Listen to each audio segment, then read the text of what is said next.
Bonsoir à toutes et à tous pour ce webinaire qui est consacré à la forêt hyper connectée, donc aux champignons et au réseau mycorhizien qui la compose également.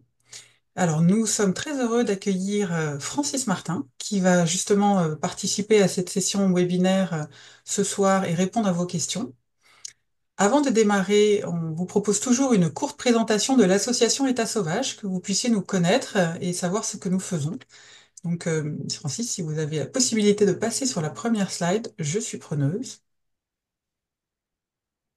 Merci. Donc, État Sauvage, en fait, nous sommes une jeune association. Nous avons un peu plus de 5 ans d'existence. Nous œuvrons pour la préservation de la biodiversité en France métropolitaine. Et nous sommes très majoritairement composés de bénévoles, puisque nous venons tout juste d'avoir notre première salariée. Et nous avons deux axes sur lesquels nous agissons. Donc, sur la deuxième slide, nous avons du coup un axe qui est celui de la sensibilisation et qui nous permet justement d'organiser des webinaires comme ce soir pour permettre au public d'échanger avec des experts, des scientifiques sur leur sujet justement de recherche. Nous avons également, au travers des actions de sensibilisation, des ateliers sur le terrain, des articles de blog que nous partageons également. Et puis notre deuxième volet concerne la préservation des forêts en France, puisque nous achetons des forêts au nom de l'association. Et cela correspond aujourd'hui à 5 forêts pour 36 hectares, donc qui sont mis en libre évolution, puisque nous essayons de laisser un petit peu plus de place au monde sauvage qu'il n'en a aujourd'hui, voilà, autour de nous. Mais sans plus attendre, je vais donc présenter notre intervenant, Francis Martin, qui est avec nous pour ce webinaire. Alors, Francis Martin, il est directeur justement de recherche à l'INRAE de Nancy. Et il est également professeur associé à l'Académie des sciences chinoises. Alors, d'origine, de formation plutôt, il est physiologiste et microbiologiste, et puis il étudie les interactions symbiotiques entre les arbres et les champignons. C'est justement tout l'objet de ce webinaire.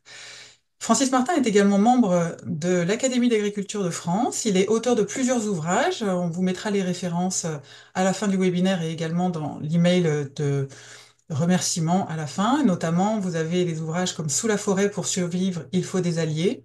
Les arbres aussi font la guerre. La forêt hyper connectée, le sujet de ce webinaire. L'arbre monde. Et il a reçu d'ailleurs le prix de l'arbre en 2022 et le prix Émile Gallet en 2023 pour ses ouvrages. Donc je vous invite vivement à prolonger cette intervention par la lecture de ces ouvrages à l'issue voilà, de cette session. N'hésitez pas à poser vos questions dans le chat pendant toute la présentation et sans plus attendre, du coup, Francis, je vous laisse la parole. Bon webinaire à toutes et à tous. Bonsoir à toutes et bonsoir à tous. Merci à État Sauvage de m'inviter à cette soirée autour de la forêt hyperconnectée. Euh, donc, il est un peu tard, là, il est un peu plus de 19 heures, donc c'est peut-être pas le meilleur moment d'aller en forêt, mais je vous propose tout de même de m'accompagner au cœur des forêts, des forêts des régions tempérées, mais aussi des forêts tropicales, subtropicales, pour vous faire découvrir ce qui se trame sous le sol des forêts, au pied des arbres, au niveau de leurs racines, c'est-à-dire au cœur des alliances invisibles que les géants que sont les arbres tressent avec le monde microbien.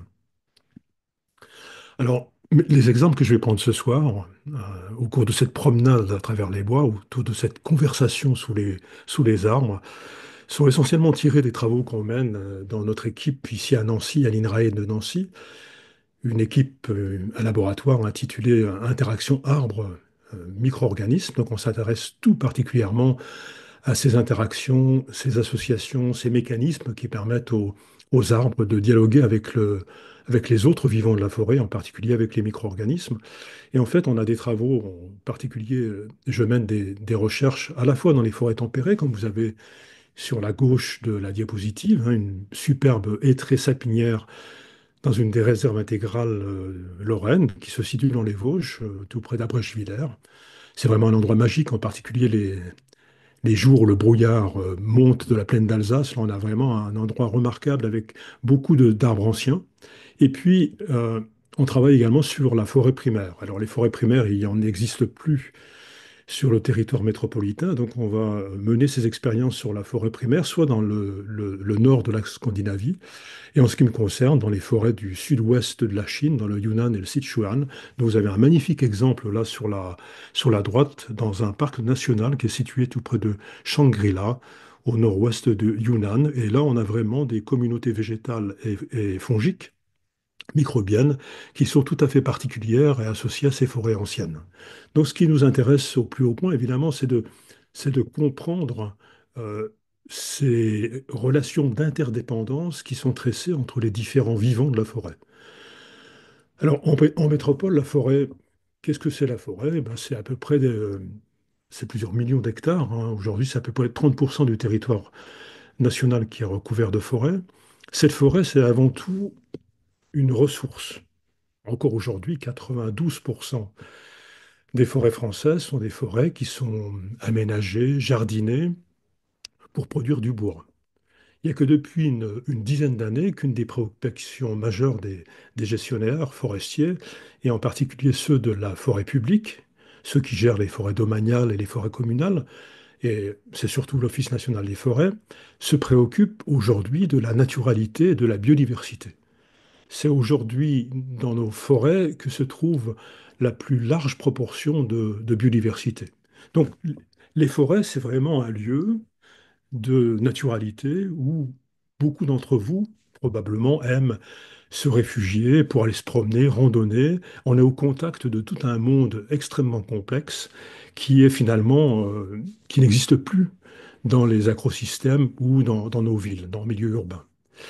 Et ce qui, nous, chercheurs forestiers, nous intéresse tout particulièrement dans ces forêts, eh bien, c'est les réseaux d'interaction, c'est les conflits, c'est les processus de coopération qui existent entre les différents végétaux, mais aussi entre les végétaux et les autres organismes de la forêt, que ce soit des animaux, d'autres végétaux, mais surtout, en ce qui nous concerne aujourd'hui, des microbes, les micro-organismes. Parce qu'en effet, il y a entre ces micro-organismes, les arbres, et plus généralement les plantes de la forêt, une multitude de relations, de prédation, de conflits, mais aussi de symbiose et de coopération. Donc, quels sont les mécanismes qui gèrent, qui animent ces réseaux sociaux qui animent la forêt? C'est d'autant plus important aujourd'hui que le changement climatique, c'est-à-dire les vagues de chaleur, les sécheresses répétées, récurrentes, ce changement climatique, ce changement environnemental, a un impact considérable sur les écosystèmes forestiers et bouleverse toutes ces relations d'interdépendance qui existent entre les plantes et les communautés qui leur sont inféodées. Alors il y a le changement climatique qui a un impact très fort, mais il y a aussi des maladies émergentes. La mondialisation a conduit à des mouvements de personnes, bien sûr, de matériaux, mais aussi d'organismes, dont des organismes parasites et pathogènes. Donc aujourd'hui, on a toute une série de maladies nouvelles qui sont parfois accélérées par le changement climatique, qui sont en train de provoquer des épidémies dans nos forêts. Ça peut être la calarose du frêne, ça peut être les invasions de chenilles processionnaires. Il y a toute une série de nouvelles maladies qui se répandent dans les écosystèmes forestiers. Et donc, le futur de ces forêts, en Europe, mais aussi dans le reste du monde, est relativement incertain. Donc une grande partie des programmes de recherche aujourd'hui consiste à diagnostiquer les impacts du changement climatique sur les écosystèmes forestiers pour espérer dans le futur pouvoir mettre en place des scénarios pour atténuer l'impact du changement global sur ces écosystèmes forestiers, pour espérer, dans un siècle, continuer à avoir des forêts comme on en a aujourd'hui. Donc la recherche qui est conduite aussi bien à l'INRAE qu'au CNRS ou à l'université, en France, en Europe ou dans le monde, s'intéresse à la forêt en tant que réseau social. Bien entendu, au cœur de ces travaux de recherche, de ces travaux scientifiques, il y a bien sûr les arbres. On est encore loin de connaître aujourd'hui comment fonctionne un arbre, comment il respire, comment il photosynthétise, quels sont les facteurs qui influencent sa physiologie. Donc il reste un travail considérable à mener pour comprendre comment des arbres adultes, des arbres matures, les arbres de nos forêts fonctionnent. Mais on s'intéresse également à tous ces réseaux d'interdépendance qui vont impacter la communauté végétale constituée par les arbres. Alors, ça peut être les gros mammifères. On sait qu'en France, dans nos forêts, le gibier a un impact négatif sur les processus de régénération naturelle. Et puis autour de ces arbres, on a des objets expérimentaux, on a des organismes beaucoup plus discrets, des insectes qui sont évidemment extrêmement importants comme insectes pollinisateurs, comme agents pollinisateurs, mais également comme agents pathogènes. On a des bactéries invisibles, mais qui sont présentes par millions sur la surface des plantes, à l'intérieur des plantes, mais également, on le verra, sous terre, au contact des racines. Et puis, il y a un monde extrêmement varié et divers qui nous intéresse tout particulièrement ce soir. C'est le monde, la fonge, le monde fongique, le monde des champignons, qui soient bénéfiques, pathogènes ou saprotrophes, qui vont interagir avec les arbres et les autres plantes de la forêt. Et on s'intéresse tout particulièrement, dans le cadre de l'étude de ces réseaux sociaux forestiers, aux interfaces, aux interactions. On veut comprendre quels sont les moteurs qui construisent ces communautés végétales, animales et microbiennes, et comment ces communautés interagissent de façon extrêmement intime. Donc en fait, la recherche en écologie forestière aujourd'hui, elle a plusieurs objectifs. D'abord de décrire, parce qu'encore une fois, on est bien loin de comprendre toute la variété, toute la biodiversité de ces milieux. On cherche à décrypter les interactions qui existent entre les différents partenaires de ces communautés. Et puis, une fois qu'on a toutes ces informations, eh ben, on essaie d'interpréter, de construire des hypothèses sur les moteurs qui animent et qui font fonctionner cet écosystème qu'on appelle la forêt.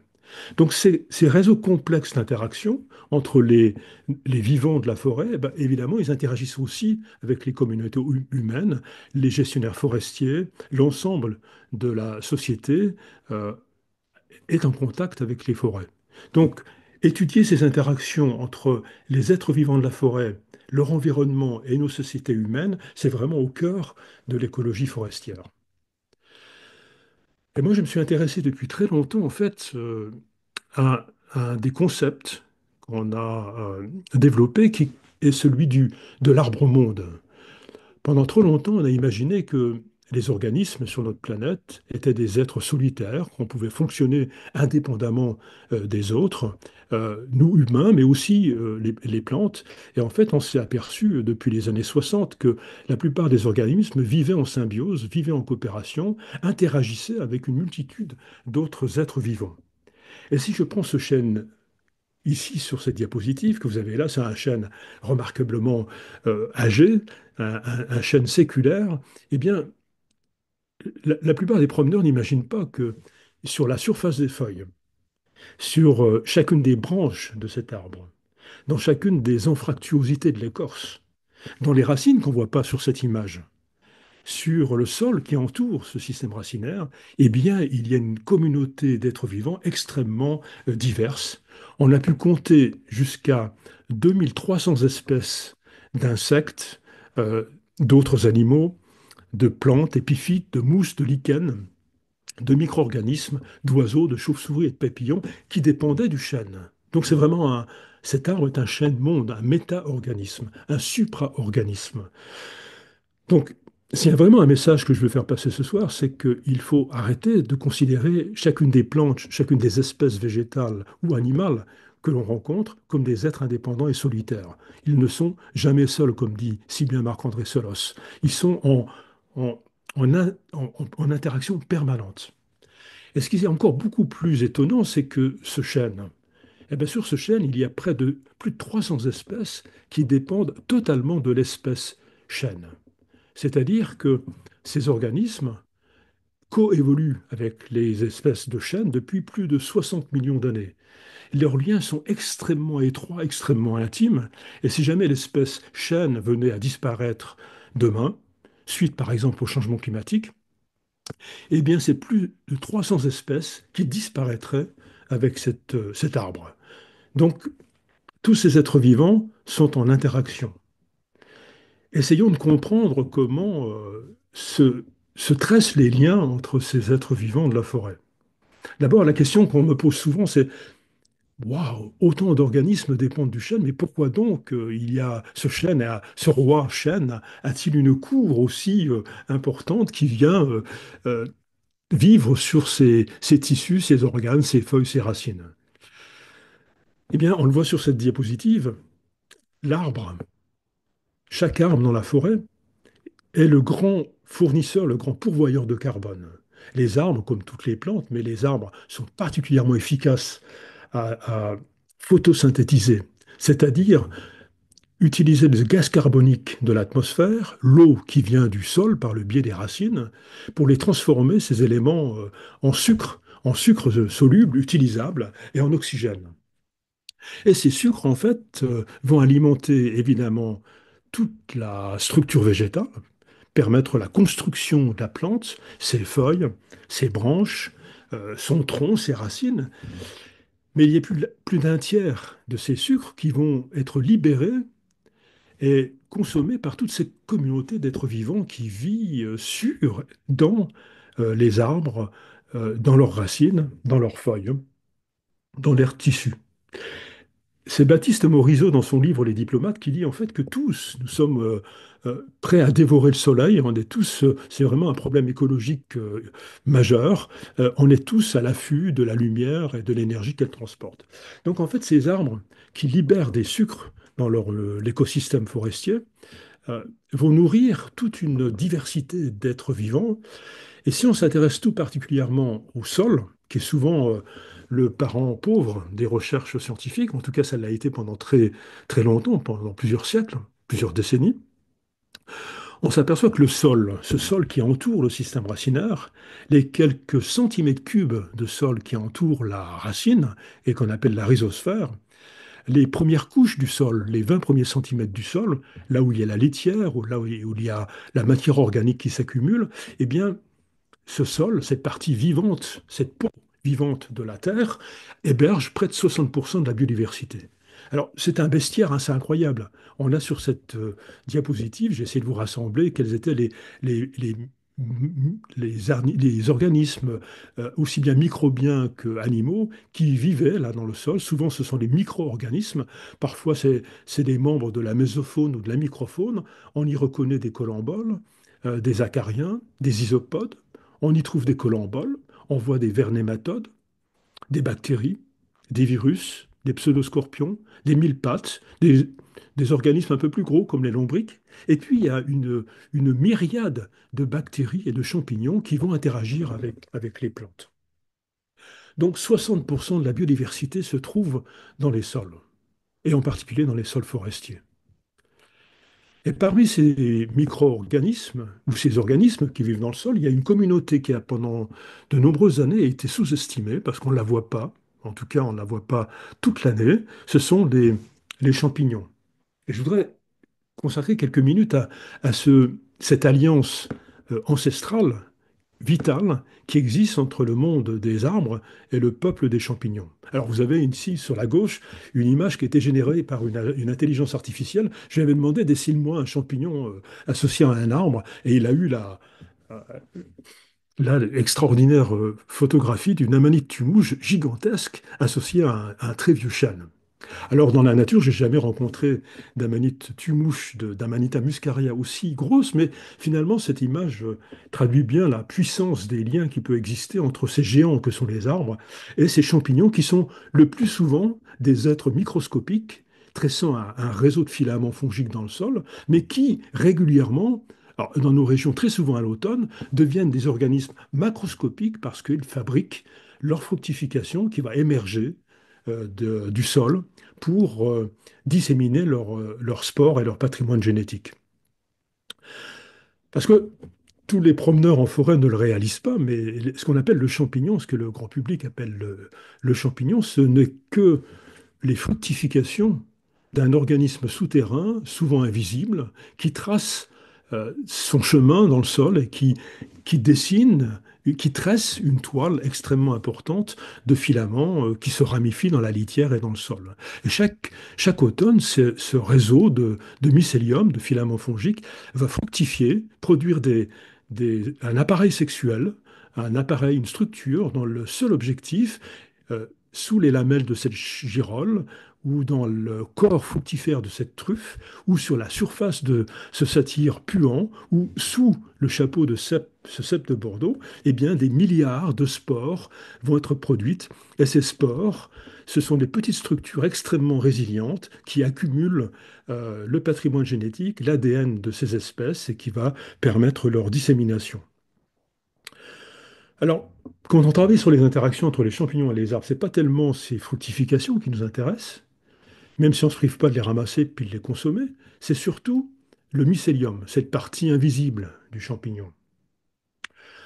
Ce sont ces réseaux de filaments qu'on appelle les ifs qui vont se ramifier dans le sol, qui vont coloniser la moindre anfractuosité de l'humus, de la litière et du sol pour y puiser les éléments nutritifs indispensables à sa croissance. Et ce mycélium peut représenter 30 à 50% de la biomasse vivante dans une forêt tempérée ou dans une forêt boréale ou encore dans une forêt tropicale. C'est plus de 3 gigatonnes de carbone qui sont accumulées chaque année par ce réseau extrêmement dense de mycélium. On a pu compter jusqu'à 100 km de réseau mycélien par gramme de sol. Dans l'équivalent d'une cuillère à café de sol de forêt, on a près de 100 km de filaments de différents types de champignons. Et vous avez sur la droite une représentation artistique d'une peintre canadienne que j'aime beaucoup parce qu'elle montre bien toute l'extraordinaire vitalité de ces réseaux de champignons souterrains et dont la biomasse, avec les racines, représente quasiment 50% de la matière vivante d'une forêt. Donc c'est un élément invisible, mais qui est vital au bon fonctionnement des écosystèmes forestiers. Et pendant trop longtemps, on a négligé l'étude de ces complexes, de ces réseaux mycéliens, qui sont constitués par des milliers de champignons. On considère que dans nos forêts, on a près de 20 000 espèces de champignons qui sont capables ainsi d'interagir avec les arbres. Alors, dans ces forêts tempérées, comme cette photographie qui est prise dans les forêts du Donon, une magnifique hêtraie sapinière sur les flancs des collines, des montagnes vosgiennes, eh bien dans ces forêts, on reconnaît au moins 3 grands types de champignons sylvicoles. Nous, on les appelle des guildes, ils partagent les mêmes fonctions. On a sur la gauche de la diapositive des représentants de la catégorie du monde des champignons qu'on appelle les saprotrophes, les mangeurs de matière morte. On y reconnaît des pourritures blanches, comme ce tramètre qui vit souvent sur les arbres. Euh, cette, ce polypore marginé, qui est une pourriture brune, un polypore également, et qui sont capables, ces 2 groupes de champignons, les pourritures blanches et les pourritures brunes, ont un pouvoir extraordinaire. Ce sont les seuls êtres vivants sur notre planète qui sont capables de manger du bois, de couper, de dégrader, de découper la lignine du bois, c'est-à-dire ce complexe qui est formé de polymères de polyphénol qu'on appelle la lignine, un composé extrêmement résistant, extrêmement résilient, et puis la cellulose, qui est une longue chaîne de plus de 10 000 sucres qui va s'intercaler, s'entremêler avec la lignine pour former le bois et ainsi structurer l'architecture des arbres. Et ces champignons sont les grands recycleurs de la matière organique dans les forêts. Ce sont les seuls êtres capables de manger les arbres abattus, de les réduire en poudre et de les minéraliser après des années et des années de décomposition. Avec ces champignons décomposeurs du bois, on trouve également sur la gauche, là, vous avez un magnifique pied bleu, comestible d'ailleurs, qui est lui, un décomposeur de feuilles. Là aussi, vous avez plusieurs tonnes de feuilles qui tombent chaque automne sur le sol des forêts. Eh bien, ce sont ces décomposeurs de litière, ces décomposeurs de feuilles qui vont réduire en éléments nutritifs indispensables au sol forestier l'ensemble de cette matière organique. Donc, ces gaillards, là, sur la gauche, ce sont les grands recycleurs, les fossoyeurs de la forêt. Ils sont responsables des grands cycles biogéochimiques qui animent la forêt et qui sont indispensables à la fertilité de ces forêts.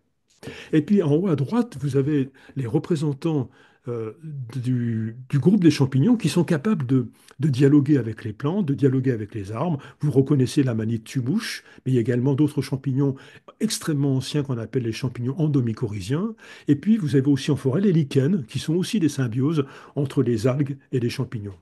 Mais ce qui va nous intéresser ce soir, tout particulièrement, ce sont ces champignons symbiotiques capables de coopérer avec les arbres et qui forment sur les racines une symbiose tout à fait étonnante, qui est une chimère formée des tissus végétaux et des tissus fongiques qu'on appelle des mycorhizes. Myco-champignons, rhiza, mycorrhiza, une racine champignon. Et puis, on ne va pas les oublier, mais vous avez aussi dans les forêts des champignons pathogènes, des parasites comme ces armillaires, qui sont, eux, qui se préoccupent pas de dialoguer avec les plantes, de coopérer avec les plantes. Ils vont injecter des toxines dans les arbres, dans les plantes, pour les tuer et se nourrir de ces êtres vivants malades. Et donc, ces champignons, ces trois grands groupes de champignons, ces trois grandes compagnies de champignons sylvicoles, eh bien, sont responsables des grands cycles d'éléments nutritifs en forêt. C'est pour ça que quand on imagine la forêt comme sur cette diapositive, comme une énorme machine constituée d'engrenages, avec toute la machinerie du sol, et puis les arbres qui sont plantés, ancrés dans ce substrat, eh bien, entre ces deux grands systèmes, vous avez les champignons décomposeurs, les champignons mycorhiziens, éventuellement les champignons pathogènes, qui sont responsables de la décomposition et donc de la constante fertilité des sols. C'est cette décomposition qui va nourrir la richesse nutritive en éléments nutritifs des sols. Et puis, vous avez les champignons mycorhiziens qui jouent un rôle clé dans la mesure où ils vont stimuler la croissance euh, des arbres. Alors voilà quelques photographies de ces champignons décomposeurs, hein, pourriture, caries, responsables du grand cycle de la vie et de la mort. Ils peuvent être sur des souches, à gauche, ils peuvent être sur des branches, parfois même encore des branches partiellement vivantes attachées à l'arbre. Et puis, on voit de plus en plus, y compris dans nos forêts tempérées, y compris dans les forêts domaniales, dans les réserves intégrales, eh bien, on s'aperçoit qu'aujourd'hui, suivant les conseils des chercheurs forestiers, des scientifiques forestiers, eh bien, les gestionnaires de la forêt laissent maintenant sur pied des arbres morts, comme ce chandelier, ou des arbres morts au sol, parce qu'on a découvert qu'en fait, ces structures, ces micro-habitats, étaient le lieu d'une extraordinaire biodiversité. Des millions d'insectes, des millions de microbes, d'invertébrés, vont dépendre de cette matière organique en décomposition. Alors évidemment, quand je me rends dans les forêts du Yunnan, comme ici à gauche, dans les forêts anciennes qui ont 500 ou 600 ans, eh bien, ce matériel, ces matériaux morts sont omniprésents. Et là, on a une extraordinaire diversité d'êtres vivants. Alors, si on se focalise sur les champignons mycorhiziens, vous avez quelques représentants là, euh, des russules, des lactaires, des cortinaires, des cèpes, des amanites. Eh bien, tous ces champignons, en tout cas le réseau mycélien de ces champignons, qu'on découvre sur cette petite vidéo. Là, vous avez une agarite, un- une amanite tumouche qui est connectée, qui est en train de fructifier et qui est connectée à une racine d'arbre qui traverse la diapositive, vous avez connecté à l'interface se trouve la mycorhize, cette chimère entre les tissus végétaux et les tissus fongiques, et vous voyez cet incroyable réseau de mycélium, ces kilomètres de mycélium qui irriguent le sol et qui rapatrient vers la racine les éléments nutritifs qui sont indispensables à la fois à l'arbre, mais également aux champignons. Et le champignon va fournir à la plante les éléments nutritifs indispensables à sa croissance. Et en échange, eh bien, la plante va fournir aux racines mycorhizées, vous avez là un inventaire, un éventail de différents types de racines mycorhizées, soit de racines de pin associées au lactaire sanguin, ou de racines de hêtre associées à un bolet, ou à un laccaire couleur d'améthyste, ou à une russule jaune, eh bien, ces racines mycorhizées jouent un rôle clé à l'interface entre les plantes et les champignons, puisque, comme vous le voyez sur la photographie ici à droite, le système racinaire est de ce jeune plantule de pin, est complètement colonisée par le réseau mycélien qui va étendre ses filaments, ses réseaux de filaments fongiques, extrêmement loin de la racine, sur plusieurs dizaines de centimètres, parfois même sur plusieurs mètres, pour aller exploiter les éléments nutritifs du sol et importer ces éléments nutritifs, azote, phosphate, potassium, vers la plante. Et on a réussi à mesurer la longueur de ce réseau mycélien associé aux racines, et c'est plus de 1000 mètres de réseau mycorhizien qui est associé à chaque mètre de racine. Si j'utilise mon microscope et que je zoome sur ces petites racines-là, on a, vous l'avez à gauche, grâce au microscope confocal, on peut voir la structure de cette racine symbiotique, de cette racine mycorhizée, avec le champignon qui est coloré en vert, qui encapuchonne, qui forme comme une petite chaussette autour de la racine. Les cellules de la racine qui sont ici figurées en rouge. Et vous voyez que ce mycélium est capable de pénétrer entre les cellules de la racine de manière à échanger les éléments nutritifs. Azote, phosphate, potassium et eau vont passer du sol par le biais du champignon vers la racine et être exportés vers le reste de la plante.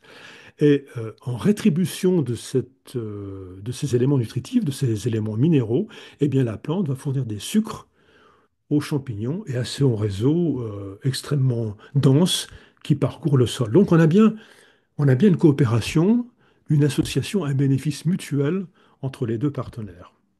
Et ce qui est vraiment surprenant, c'est que chaque arbre, le chêne adulte qu'on a vu sur les images précédentes, eh bien, chacun de ces arbres est capable d'interagir avec plusieurs centaines de partenaires fongiques. Donc c'est vraiment une communauté extrêmement cruciale pour le bon fonctionnement de la forêt et de la plante. Alors aujourd'hui, on se représente de façon assez précise ce réseau social souterrain. Et j'ai demandé à un jeune peintre, pardon, Florian Gadan, de me dessiner en fait cette représentation du monde souterrain de la forêt, de ce réseau social souterrain. Et là, vous avez une représentation assez juste de la vision que nous pouvons avoir, nous, scientifiques, de ce réseau entre les arbres. Vous avez ici un chêne pédonculé, un chêne vert, vous avez une orchidée albinos, vous avez trois types de champignons, la manite tumouche, le bolet à chair jaune, le laquaire couleur d'améthyste, une petite pervenche là sur la gauche. Eh bien, vous voyez que tous ces êtres vivants, sous terre, ont tracé leur réseau de filaments ou de leurs racines. Et on sait aujourd'hui qu'en fait, ces réseaux de mycélium interconnectent les différents arbres, les différentes plantes de la forêt. Donc on a bien une forêt hyper connectée sous nos yeux. Quand on marche en forêt, on a ça sous nos pieds.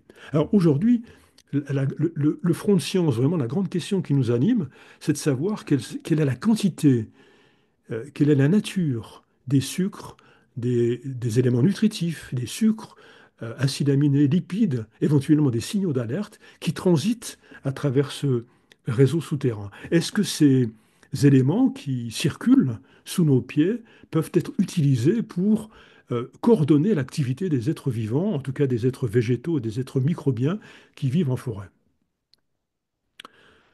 Donc je pense que je vais m'arrêter sur cette diapositive parce que je crois que j'ai dû dialoguer avec vous une trentaine de minutes. Et puis, j'ai gardé quelques images pour la discussion ultérieurement, si vous avez des questions sur la façon dont on mesure ces communautés de champignons, la diversité de ces communautés de champignons en forêt, et éventuellement pour aborder aussi quel sera l'impact du changement climatique sur ces communautés d'êtres microbiens qui vivent avec les arbres.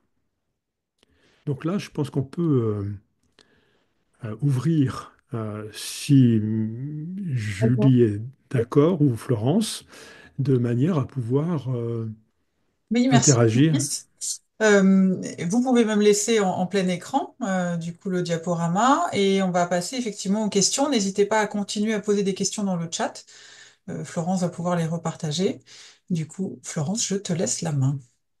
Alors, on a Véronique qui s'interroge par rapport aux forêts en Île-de-France où l'ONF ne laisse plus que des chênes et des hêtres sur des grandes parcelles.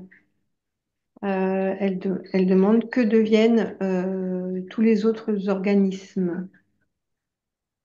Alors normalement, il faudrait que je puisse visiter cette forêt, mais en Île-de-France, comme dans beaucoup de forêts du Grand Est, on a une exploitation de la forêt qui est plutôt basée sur la futée régulière de chênes et de hêtres.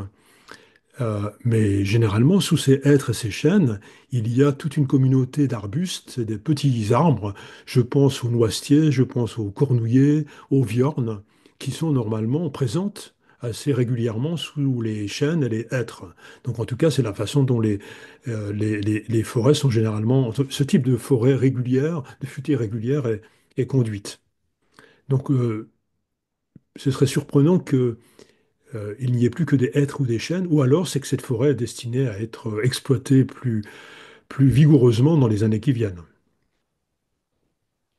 Et du coup, une question qui en découle un peu, en quoi la sylviculture influence, voire perturbe négativement la faune forestière?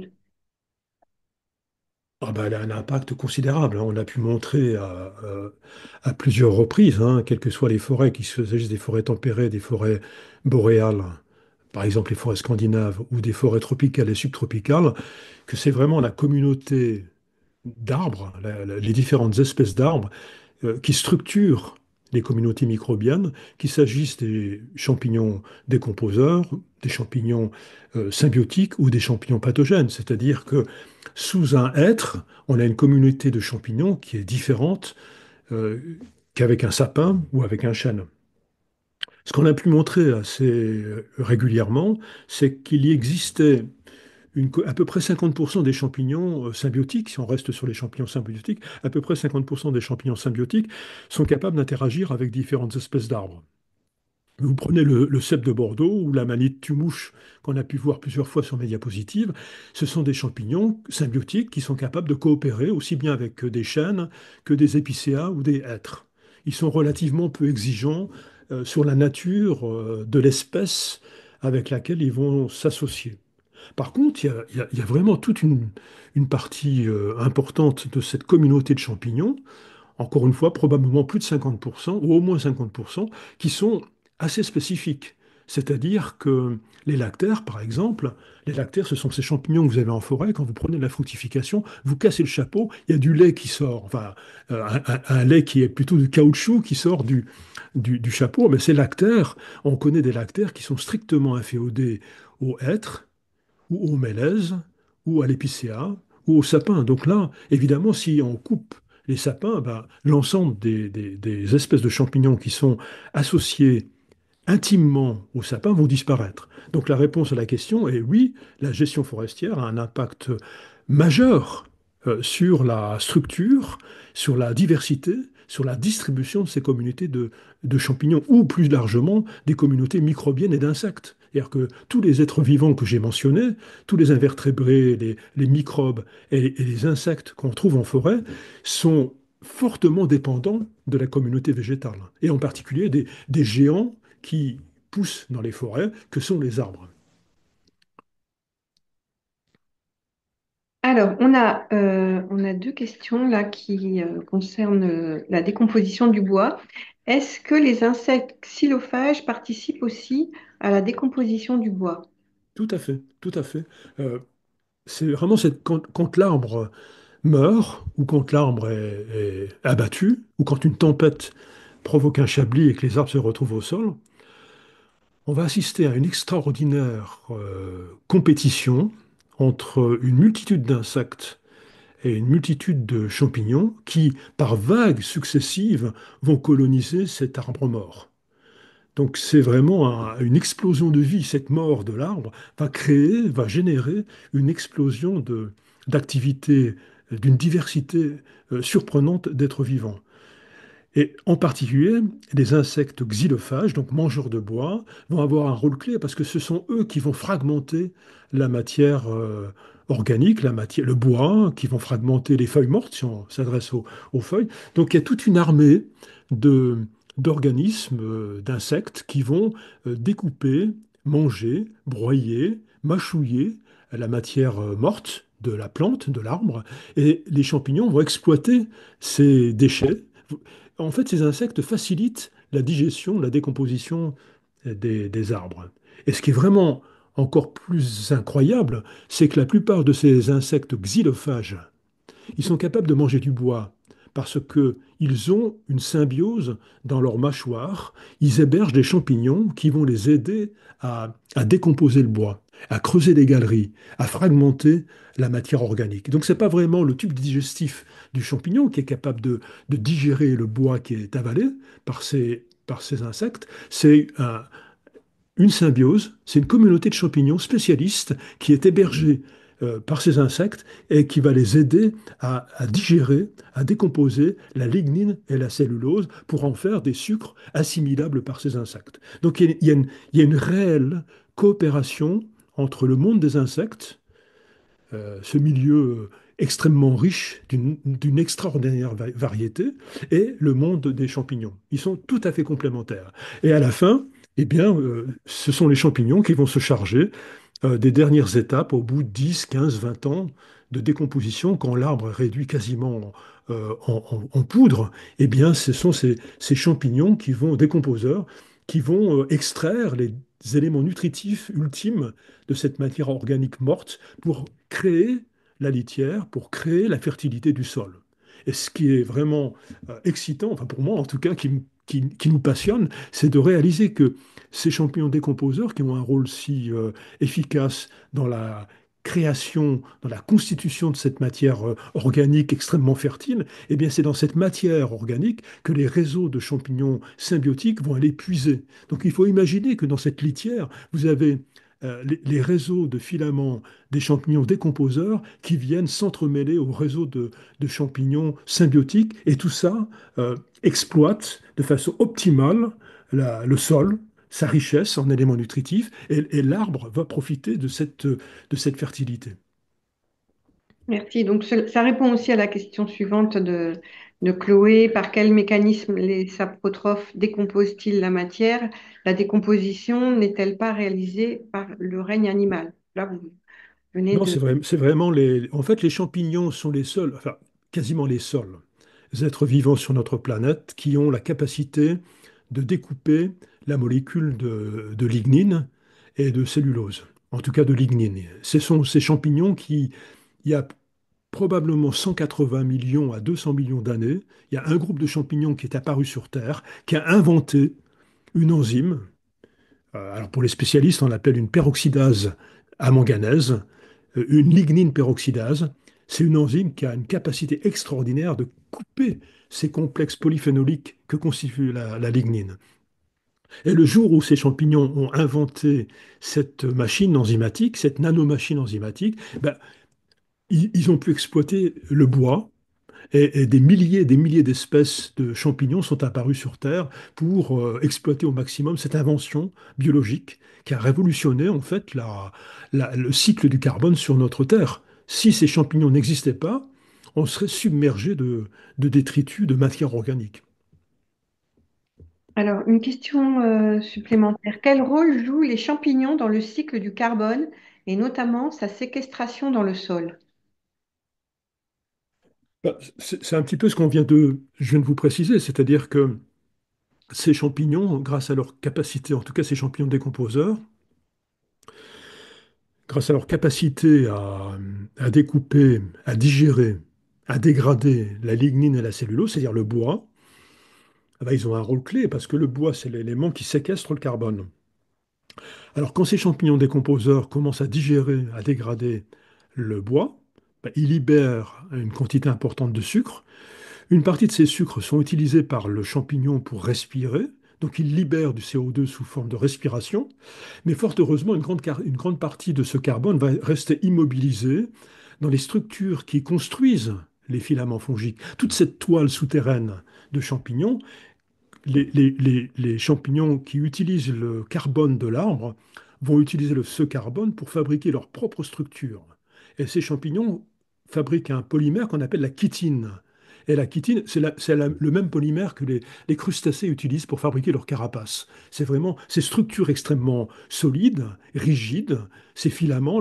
Quand le filament va mourir, en fait, cette structure, ce réseau de chitine qui est dans le sol, va s'accumuler et il peut s'accumuler pendant des centaines d'années. On a même mesuré, j'ai un collègue en Suède qui a mesuré dans la forêt boréale que une partie de ce carbone accumulé dans la nécromasse, c'est-à-dire dans cette masse morte de champignons et de microbes, était accumulée depuis 2000 à 3000 ans. Donc il y a une partie importante du carbone de la forêt qui est accumulée soit sous forme de bois, et quand le bois est digéré, va être accumulé soit sous forme de nécromasse microbienne dans le sol. Donc c'est là qu'on voit que les microbes ont un rôle déterminant dans le fonctionnement du cycle du carbone, à la fois dans la séquestration, le piégeage du carbone, mais également dans sa libération. Alors, question suivante. À votre avis, quelle devrait être la proportion de réserves qui devrait être conservée par hectare? Ça, ça concerne la libre évolution, en fait.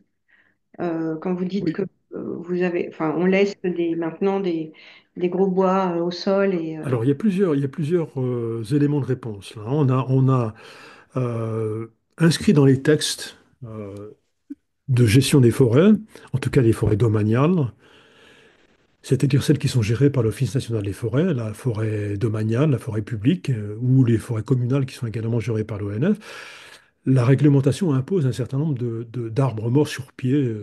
Je crois que c'est un par hectare, je peux me tromper, mais en tout cas, c'est un certain nombre d'îlots de sénescence ou d'arbres morts qui permettent d'entretenir cette multitude de microhabitats qui va favoriser cette biodiversité entomologique et fongique. Mais ça, c'est pas suffisant. Il faut vraiment pouvoir créer, en tout cas conserver, développer des réserves intégrales forestières, où là, aucune activité humaine n'est tolérée, n'est permise, y compris la chasse. Donc là, on est dans une exigence qui est beaucoup plus forte. C'est-à-dire, on a des forêts qui soient soit acquises par des associations comme État sauvage, ou Libre Évolution, ou Libre Forêt, où là, effectivement, on va laisser la forêt évoluer avec son propre cycle sylvicole pendant des centaines d'années, voire des milliers d'années. Et puis il y a toutes ces forêts qui sont en réserve intégrale, complète ou partielle. Je crois qu'aujourd'hui, ça concerne moins de 1% de la surface forestière. Il faut absolument augmenter cette surface de réserve intégrale. Il faudrait pouvoir passer à 5%, voire à 10 ou 15%, comme le recommandent les chercheurs allemands. Donc on est loin d'être dans cette situation en France. On a quelques belles réserves intégrales.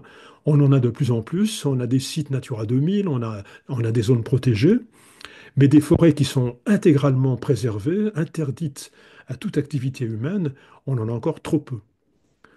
Et évidemment, ces lieux seraient un sanctuaire, ces réserves intégrales forestières, sont ou seraient des sanctuaires extraordinaires pour nous scientifiques, pour suivre les mécanismes d'évolution de ces communautés végétales, microbiennes et animales, mais aussi pour nous, en tant que société, d'avoir des lieux où la nature revient à son comportement optimal.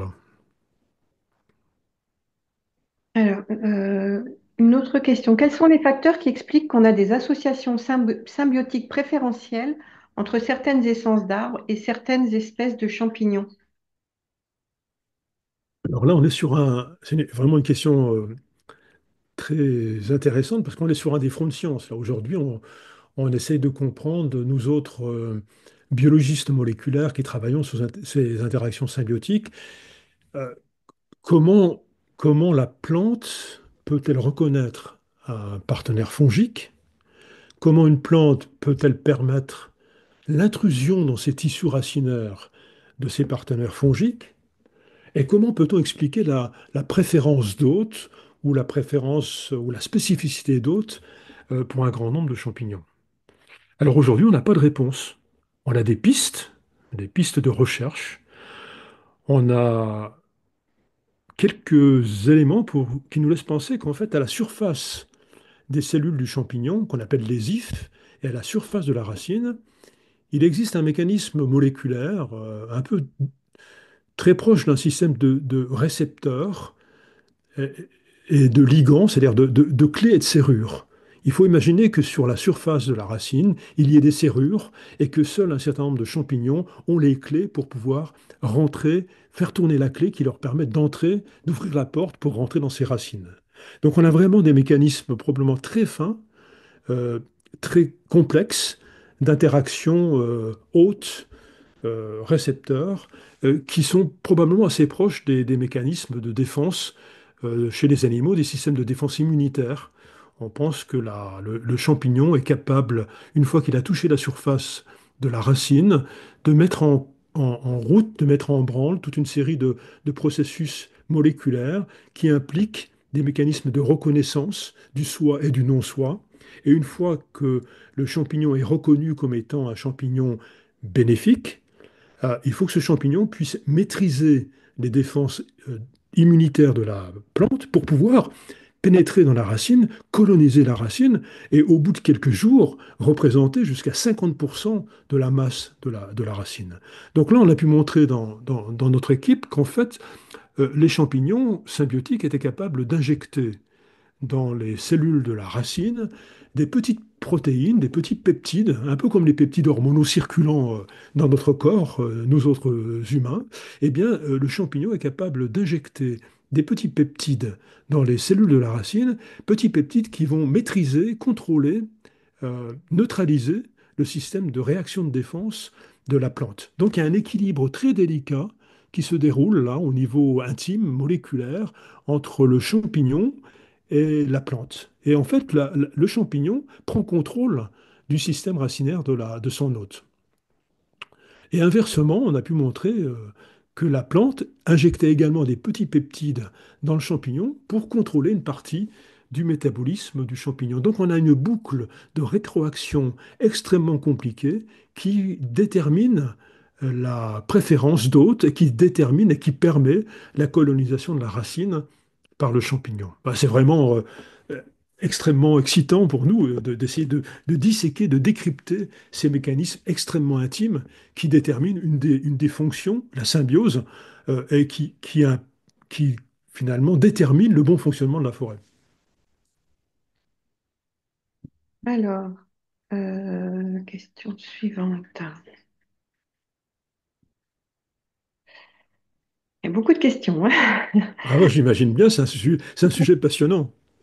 Les forêts anciennes ne sont-elles pas menacées à court terme par les politiques agressives des mouvements politiques qui progressent dans le monde actuellement? La Chine parvient-elle à préserver de tels espaces du fait de l'immensité du territoire? Alors là, c'est vraiment une question complexe, hein.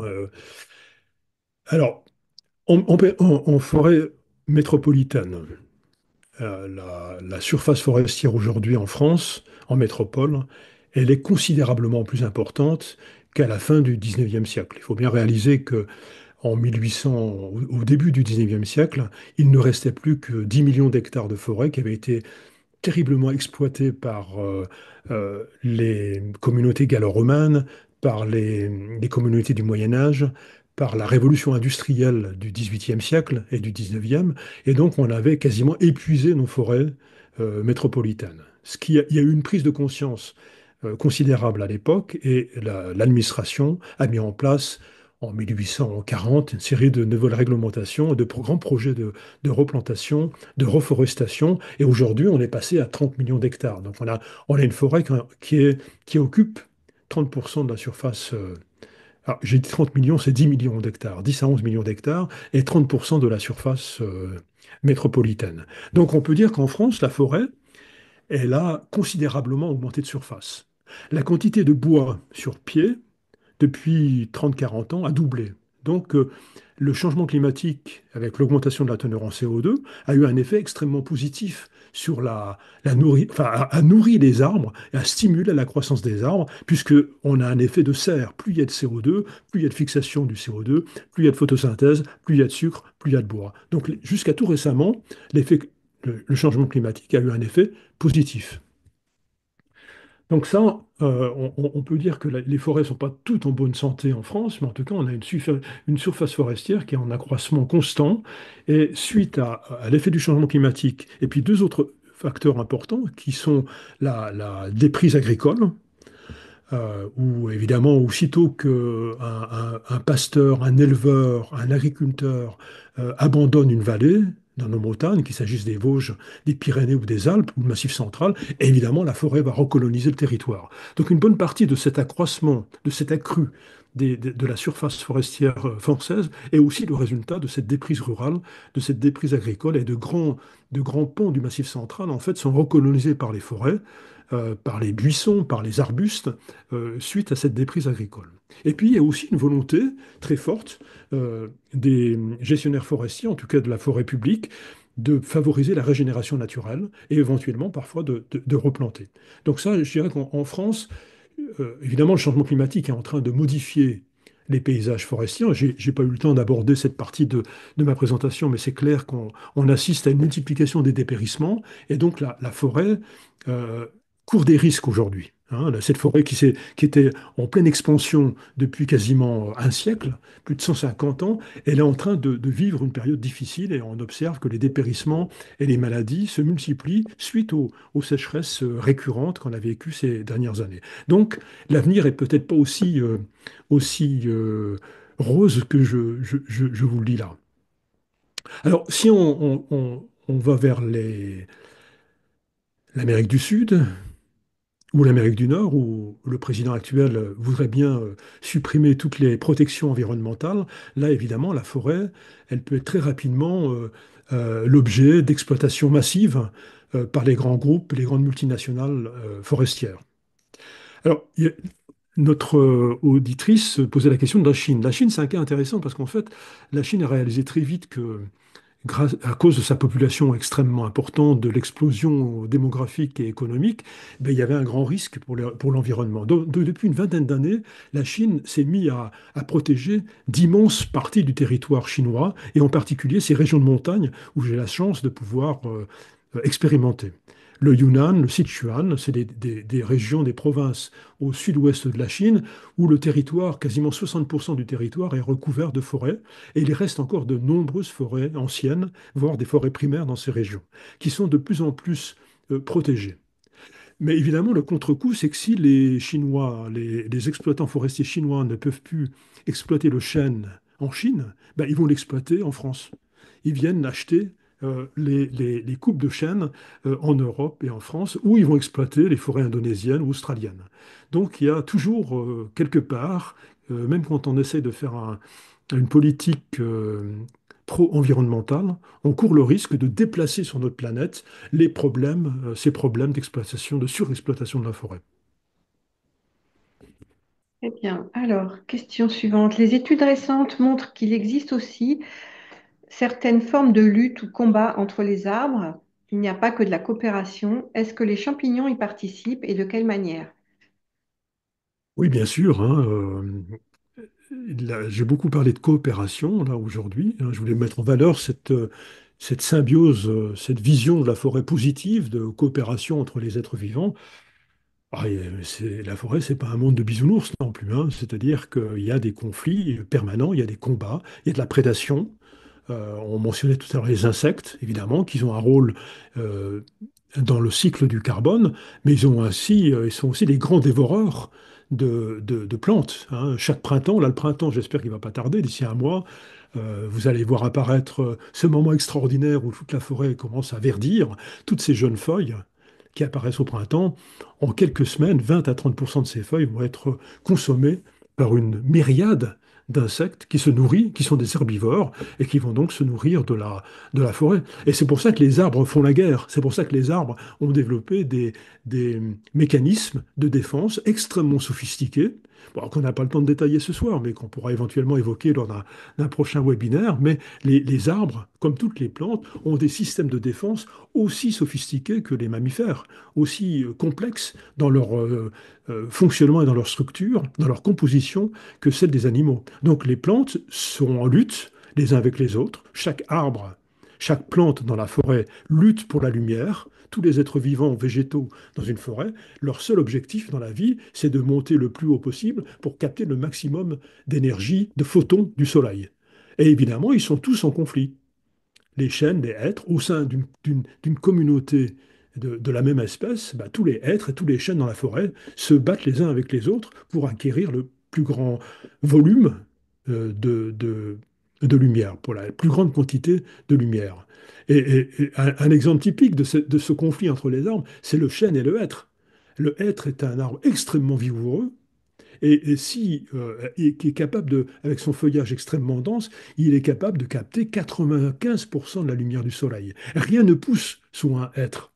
Eh bien, si ces hêtres, dans ces fameuses forêts de France qu'on évoquait tout à l'heure, où il y a des hêtres et des chênes à peu près moitié-moitié ou deux tiers, un tiers de l'un ou de l'autre, eh bien, si le forestier laisse les hêtres dominer les chênes, petit à petit, le chêne va disparaître. Dans les forêts tempérées d'autrefois, hein, il y a 4000, 5000, 6000 ans, le chêne était en but, en fait, à ce être capable de déployer son feuillage de façon tellement efficace qu'il élimine le chêne. Si le chêne existe dans nos forêts d'Île-de-France, c'est parce que les forestiers coupent les hêtres qui menaceraient, seraient trop compétitifs parmi les chênes. Donc, je simplifie un petit peu, mais c'est pour montrer ce conflit qu'il existe en permanence, y compris entre les deux grands représentants de la forêt française, que sont les hêtres et les chênes.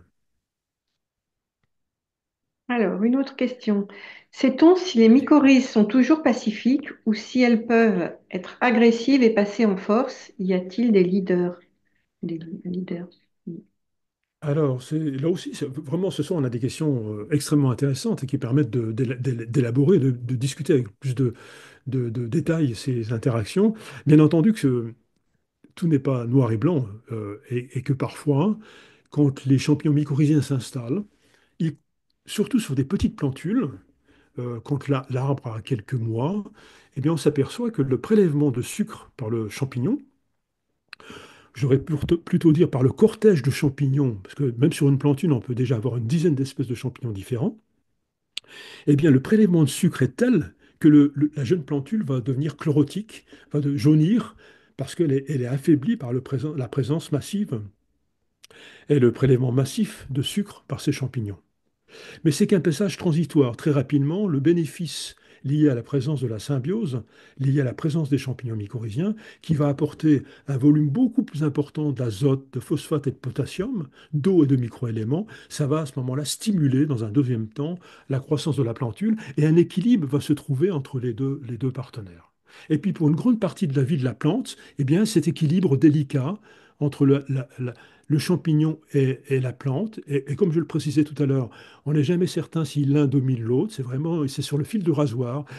Cette symbiose, c'est un équilibre délicat, mais globalement, ça marche. Globalement, il y a une bonne coordination qui se fait au niveau de la physiologie, du métabolisme des deux partenaires. Et puis, plus tardivement, par exemple à l'automne ou à la fin de l'automne, quand l'arbre commence à rapatrier ses réserves vers les organes pérennes que sont le tronc et la racine, que les racines s'affaiblissent, ou quand l'arbre devient très vieux, à ce moment-là, le champignon mycorhizien qui est présent dans les racines, il est capable de manger, de commencer à grignoter son hôte. Et on sait par exemple que la truffe, les champignons truffiers que sont la Tuber melanosporum, la truffe noire du Périgord, on a pu observer à plusieurs reprises que ce champignon qui est généralement symbiotique, parfois, il est capable de manger la racine qui l'héberge. Donc vous voyez, c'est vraiment un équilibre délicat. Et moi, je vous ai présenté en fait ces groupes de champignons en trois grandes catégories, en trois grandes compagnies, les saprotrophes, les symbiotiques et les pathogènes. En réalité, le monde, il est bien sûr plus complexe que ça. On a un chevauchement entre ces différentes guildes. On a un continuum, en fait. On connaît certains champignons saprotrophes qui peuvent devenir mycorhiziens. On connaît certains champignons mycorhiziens qui peuvent devenir pathogènes. On connaît certains champignons pathogènes qui peuvent devenir saprotrophes. Donc tout ça, c'est l'objet d'équilibres complexes qui vont dépendre de l'âge des organismes, qui vont dépendre de la physiologie, de l'état de santé, de la gestion sylvicole de la forêt. Donc il y a vraiment un domaine là, scientifique que l'on explore. Et on est en train, nous autres scientifiques, on est en train de se promener le long de ce continuum, de ce gradient qui va du saprophytisme, c'est-à-dire la capacité de décomposer la matière organique, jusqu'à la symbiose, éventuellement jusqu'à la maladie. Alors justement, une dernière question. Qu'en est-il de l'état des connaissances scientifiques sur les signaux transmis entre les arbres et entre arbres et espèces végétales? Alors là, c'est vraiment un domaine qui est très polémique parce qu'il y a eu un certain nombre d'ouvrages, dont l'un d'un ingénieur forestier dont je tairai le nom, qui a laissé penser que toutes les plantes, tous les êtres vivants de la forêt, en fait, étaient capables de communiquer, un peu comme dans le film de Cameron Avatar. Toutes les plantes seraient interconnectées, hyper connectées, et capables d'échanger des signaux qui ferait que quand un chevreuil broute une feuille de hêtre au fin fond des bois, eh bien, les autres arbres dans l'autre partie de la forêt seraient ainsi alertés par la présence de prédateurs. En fait, non, on n'a aucune preuve scientifique de ces mouvements de signaux qui soient solubles par le biais des champignons, des réseaux de champignons souterrains, soit volatiles. Ce qu'on sait aujourd'hui, par contre, c'est que les plantes et les arbres, bien entendu aussi, sont capables d'émettre des molécules, souvent des molécules volatiles comme l'acide jasmonique, l'éthylène, des gaz qui sont libérés par une feuille lorsqu'elle est attaquée par un parasite. Par exemple, quand une chenille processionnaire va commencer à brouter une feuille de chêne, eh bien, cette feuille de chêne va très rapidement émettre, en quelques dizaines de secondes, elle va libérer des gaz, dont l'éthylène, dont l'acide jasmonique, qui vont servir de signaux d'alerte pour les feuilles voisines, voire pour les étages foliaires voisins, mais très rarement, je pense exceptionnellement, ces molécules sont capables de diffuser à plus de 50 centimètres ou à plus de 1 mètre de la source. Très vite, ces signaux sont dilués dans l'atmosphère de la forêt. En plus, il y a des milliards de signaux qui sont produits par l'ensemble de la communauté végétale. Donc c'est un complexe phénoménal de signaux qui imprègnent la totalité de l'atmosphère de la forêt. Donc j'ai un collègue américain qui a dit un jour, oui, les plantes communiquent, oui, les plantes sont capables de parler, mais elles font un soliloque. Elles parlent un monologue, elles parlent pour elles-mêmes. C'est-à-dire que tous ces signaux, qu'ils soient volatiles ou solubles, les preuves scientifiques aujourd'hui nous amènent à penser que ça sert surtout à la plante, et pas tellement à la communication entre les arbres ou entre les plantes.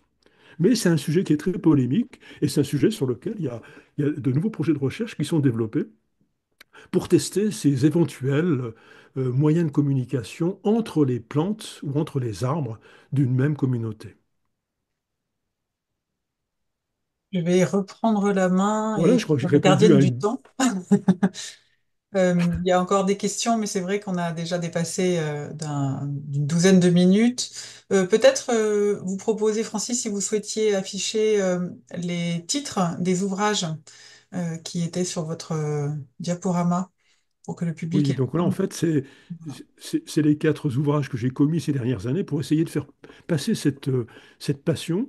Ça fait plus de 40 ans que je travaille sur ces forêts, ces arbres et leurs interactions avec les communautés microbiennes, y compris les champignons. Donc là, il y a 4 livres qui sont des livres de vulgarisation scientifique, hein, qui sont vraiment accessibles à l'auditoire, à l'audience qu'on a eue ce soir. Avec le premier volume, Sous la forêt, c'est plutôt la coopération entre les plantes et les arbres. On y parle beaucoup de mycorhizes. Les arbres aussi font la guerre. Bah, c'est ces fameuses relations de conflit et de guerre entre les êtres de la forêt. La forêt hyperconnectée, bah, là, ça se lit très facilement. C'est 26 chapitres, 26 lettres, c'est un abécédaire qui aborde les différents aspects de la forêt. Et puis l'arbrement, je suis vraiment fier de ce livre qui a été illustré par Florian Gaden, qui est un jeune peintre qui fait des choses extraordinaires. Et là, je me suis permis d'être un peu plus poétique et littéraire. Donc c'est un style un peu moins rigide, un peu moins, un peu moins froid que les essais scientifiques. Très bien, merci beaucoup.